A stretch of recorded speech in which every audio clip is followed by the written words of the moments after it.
Hello, friend. Welcome to Live with Ease. My name is Julia, and we are back at it. We are back at cat Marjarasana, but this time we are working on or focusing on some modifications in this posture. So if you're somebody who may not benefit from the traditional cat-cow with the hands on the ground, we have many options to explore so that you can continue to embody the movements of cat-cow because it is so beautiful, delicious, beneficial, important for your spine. It just keeps the spine moving. So again, we have many in this video, many options for you to choose from that you can integrate into last week's video, because I won't go through a whole practice with it. I'll just show you different modifications that when you watch the first video and go through the movements in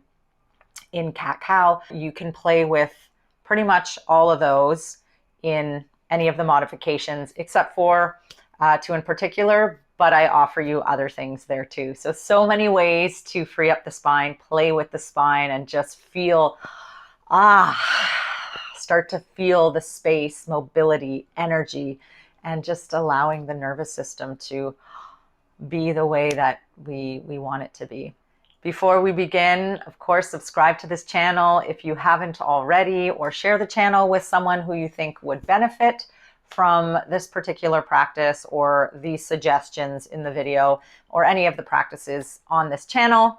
Like, share, comment, ask questions. You may have a few questions.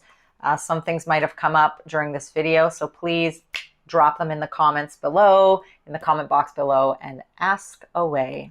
So a few things you'll need for this video or this practice. Again, the folded blanket or towel, and also a chair. If you have a chair, you can use to sit on, to place the hands on. And I think that's about all for now. It's a lot. I know, I'm a lot, but I love it. Alrighty, so get into those cozy comfies, your yoga cozies, and I will see you on the mat very soon. Alrighty, so welcome to your modifications in cat. And you can also go back to last week's video on the warming up of the hands, the fingers, and the forearms and such. All right, so let's start with the modification where I would come onto my hands and knees. So we'll kind of gradually build in those modifications. So if I were to come onto my hands and knees like so, and this is no bueno for the wrists and hands and just doesn't feel good, the first thing you can try is making fists. Okay, so I can make those fists like so. Practice my cat-cow. Again, you can go back to last week's video and follow along the instructions there in terms of spinal elongation, skull, tailbone away from each other. Yeah, and all the different variations we have. In last week's video, we did the leg behind, crossed over and out to the side, and explored spinal flexion and extension here. So you can take this modification to that video. The other option could be coming on to the forearms and elbows. So this is another lovely modification for cat. Yeah. And again, I can send that leg back, practice the modification with the leg back. Also, very accessible on the elbows and forearms to snake through. So something we did in last week's video, and also easy to do on the fists here, on the knuckles. Yeah, so those are some modifications you can take for a cat-cow. Again, take them into the first video because I go through all the different movements there that you can play with in this position. So fists, elbows, forearms. Cool. Another variation, or sorry, a modification you can play with is, I'm just going to put my blanket off to the side here, is the chair. So if I bring the chair into the picture, and I want to see if I can, yes, I have a piano bench because I actually only own stools, no chairs. It's make sure your chair is on your mat so that it doesn't slide away from you if you have a slippery floor or a carpet. So get the legs of the chair right on the mat. So you may be able to place your hands on your chair, and it might not feel as strenuous as if they were on the ground because you're not pouring so much into the hands and wrists. You can kind of give a little more into the feet. Yeah, you can slightly bend the knees, ground the feet. And same thing here. I can play with the flexion, extension. Same thing. I want to work with the elongation rather than compressing like so. So long neck, long lumbar. Yeah. Excellente. I can also play with a bit of the snaking here. Yeah, it's going to look a little different. That's okay, but you're getting the same action. I'm working through the spine. Yeah. So again, you can take this modification into the video from last week. I can hang on. I can make fists. Also here, same thing. Yeah, and also forearms and elbows. You can interlace the fingers as well. Same thing. Yeah, beautiful, beautiful ways to free up the spine. Yeah, good. And also the possibility for the leg extending back is there too. So I can extend that one leg back and flex and extend the spine. It might look different in the, actually it's quite the same in the heel, because when we were on the ground, the heel came towards the sit bones in the doming and then extended back in extension. So same thing. Yeah. So here's that modification you can take into the first video, and you can follow along in the first video because I'll go through all the different, we go through them on each side. So please be sure to check that out. Alrighty. And of course, yeah, side, all of that is available to me in this modification or these modifications on the chair. Now, a different modification we can take that we may not be able to do too much of the same things as on our hands and knees, only because of the orientation of the body and the positioning of the body. So it might be a bit different with the leg positions and such. So another modification we can take, if this idea of folding forward is just not of interest or maybe not accessible right now to even, maybe you had an injury to the wrist, or it's very achy to do any kind of weight bearing on the hands or even forearms, elbows, any of that stuff. If that's a challenge and you still want to experience the spine moving, a few things you could do here. You can either sit in your chair like so, or you can do this sitting on the ground. So I'll do it in the chair and then bring it back to the ground. So in the chair, what I could do is, as I dome the spine, finding that flexion. Actually, I think I'm going to turn this way, might be more. Ooh, I should have cleaned the bottom of the bench there. So as I find that flexion, what I'm going to do here is drop the chin, curve the spine, and almost thinking of the wall behind you is like the ceiling. So when you were on your hands and knees, or the version or cat on the hands and knees, when we're thinking of flexing and doming the spine up to the ceiling, think of the wall behind you, tucking or dropping that chin. Yeah, lengthening the back of the skull, back of the neck. And again, I'm not squeezing and pushing here. I'm just letting, same like when I'm on my hands and knees, I want to drop in that pelvis, sacrum. Good. And then when I move into extension, again, I want to think of the base of the skull lengthening away from the tailbone, sacrum and pelvis, which are driving down into the seat. So again, if someone was lying on the ground, pulling that string attached to your tailbone down, and then someone's like hanging out on the ceiling there, and there's a string attached to the crown of your head, and they're pulling the two ends apart. Yeah. So dropping the chin, spine doming towards the wall behind you, and then finding that lengthening here. So it's not about that. That's not fun.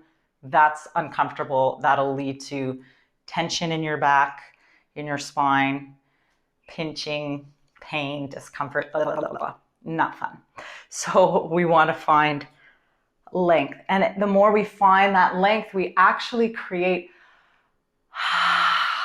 a beautiful opening and space in the front of the body, because as soon as we compress, we stop breathing, it becomes hard, we tense in the throat, in the chest. So you think you're getting a heart opening, but you're actually constricting. Okay, so again, find that space, find that length. Beautiful, beautiful. And you can also integrate the arms here. So because the legs may not be part of that, those variations we did on our hands and knees, or with the hands on the chair, let's use the upper body. So I can hug the arms in my flexion, and as I go into extension, I can open the arms out. Again, keep finding that length. So just because I allow the arms to extend and open out, again, I don't want to go so far that I'm compressing. I still want to find space.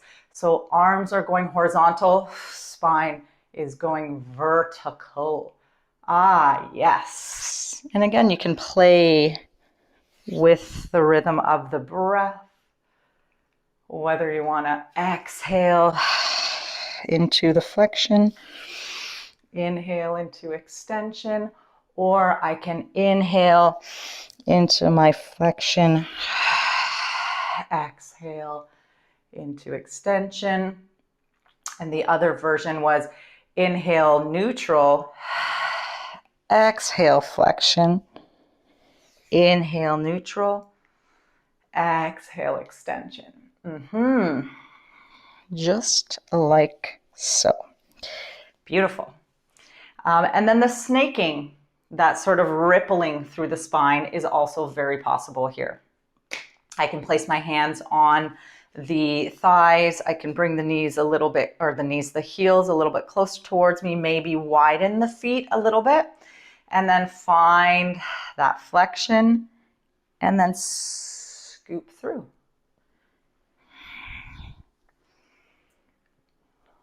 Beautiful. Easy peasy. And then I can reverse that. I can come forward, find the flexion, extension. Flexion, extension. Yeah. Keep in mind that there's that two-directional energy. Yeah. Skull, tailbone. Always, no matter what, when you're in flexion, extension, a twist, or side bend, always thinking of those two pillars, those two ends lengthening away from each other. Cool? And of course, if you have any questions or comments around these modifications, please, please, please drop them in the comment box below. And I'd love to hear about it and see if we can find other ways in. Okay? So If you prefer not to be on the chair or you want to be on the ground, same thing. I could do all these things sitting. I can sit with my legs crossed. I can sit with my legs extended out in front. They could be wider. I could sit on my heels. It's probably a little more challenging, but that's possible. And all you're doing, same thing. Spine towards the wall behind me. Finding that extension. Yeah. Again, I can hug the arms in the flexion. Open the arms out in extension. Yeah, play with the feet, the different positions of the feet, or the legs rather. What feels comfortable, and you can change them at any point. Yeah, you're not locked into a position ever. Whenever you feel the need to move, listen and move the body, because that's what the body is designed to do. Yeah. And then of course I have the rippling, so I can dome and ripple through. So all of these allow me freedom or space to play with the spine, increasing that spinal mobility. And this is such a great thing to do first thing in the morning too, or even before bed. It's energizing in the morning, energizes the spine, wakes up the spine, and then can also, excuse me, create that blood flow in the spine so that when you go to bed, you can rest a little easier with some space and not go into bed like locked up like that and then wake up so tight and tense or full of like anxiety and stress. This is just such a beautiful way to unlock all that and move that stagnant energy. Cool. So I think that covers all of the different modifications that my imagination and creativity can come up with at the moment. And of course, if there's any other ones that I haven't mentioned and you'd like to offer them up and I can do a video on it, or share it in the comments, or again, if you have any questions, please let me know. And I'd like to take this moment to thank you for joining me in this video and learning and exploring more about CAT and the different modifications, different ways we can wake up the spine and say, hello spine, I got a spine, and the spine is houses my central nervous system. I consider it the energy core. It is so important. I would argue it's more important than worrying about your six pack. Just saying. So there you have it. Please be sure to subscribe to the channel. If you haven't already, share the channel with someone who you think would benefit from practices on this channel or this video. Share the video, like the video, comment. And also stay tuned. Next week, we are going to do some creative posture play with CAT. We're going to find some fun ways to play in CAT and explore different movements of the spine in this position. And of course, you can choose your modification and see what you come up with in your modification with the creative posture play. See what feels good. Maybe something feels a bit like weird. Again, ask me, let me know, but we'll get there when we get there. All right, friend, be well. Take care. And until next time, ease into your best life. Think love, speak love, be love.